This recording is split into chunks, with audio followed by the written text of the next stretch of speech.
Please welcome back to the stage our host, Roy Wood Jr.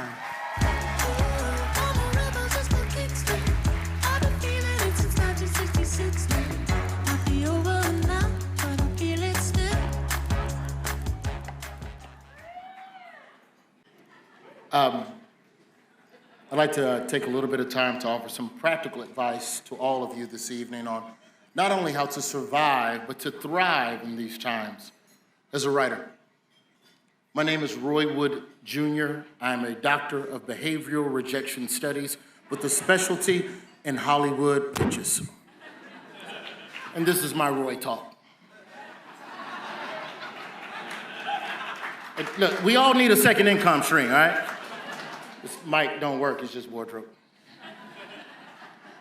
Today, I will be discussing to all of you writers who are struggling how to get the green light.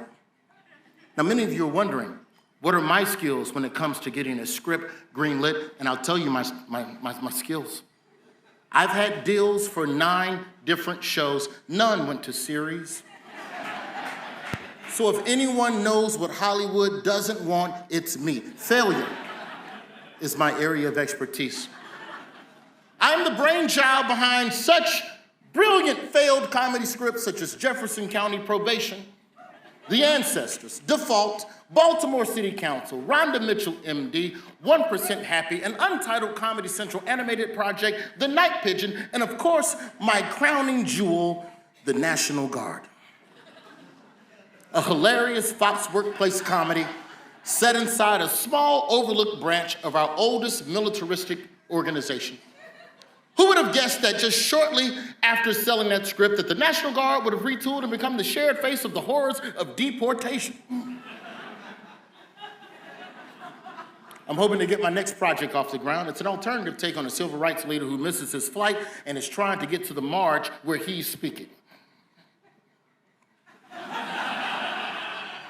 I added the cowboy hat because I want to get a meeting with Taylor Sheridan. You know, he liked the cowboy hat shows, so that's how I'm gonna get that to Taylor Sheridan. Writers, I'm sharing with you what I've learned from my mistakes over these failed projects to teach you how to get greenlit in 2026.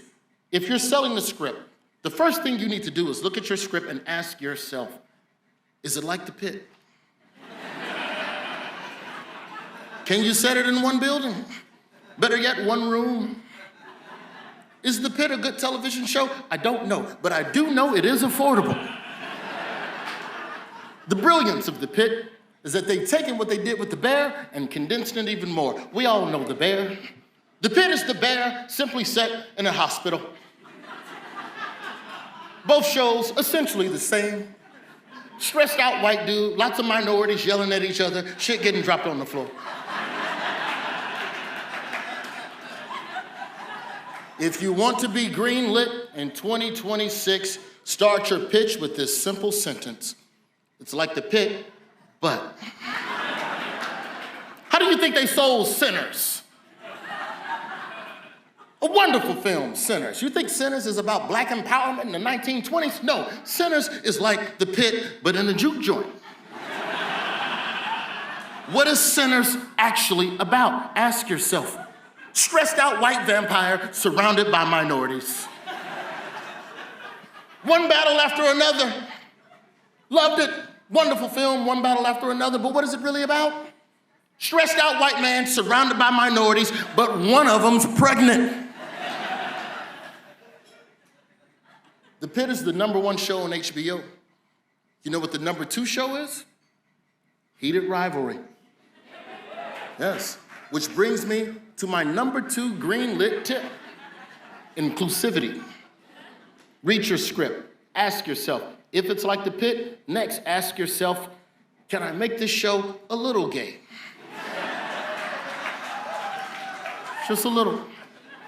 Hockey's fine. Hockey's fine. You like hockey? You've seen hockey? But then they made it a little gay. And now I know what icing is. I didn't know what it was before that. And if all else fails, if you want to get greenlit in 2026 with your script, just add a minion. Just add a minion. Everybody loves minions. Minions, $1 billion franchise. Do you know why? It's about a white man stressed out, surrounded by minorities, and they're all a little gay. Follow these tips and reap the rewards of having a hit show in 2026. And when you get greenlit, you will enjoy the fruits of your labor, making 10 episodes every 2.5 years. And isn't that the dream we all want? Thank you for coming to my RoyTalk.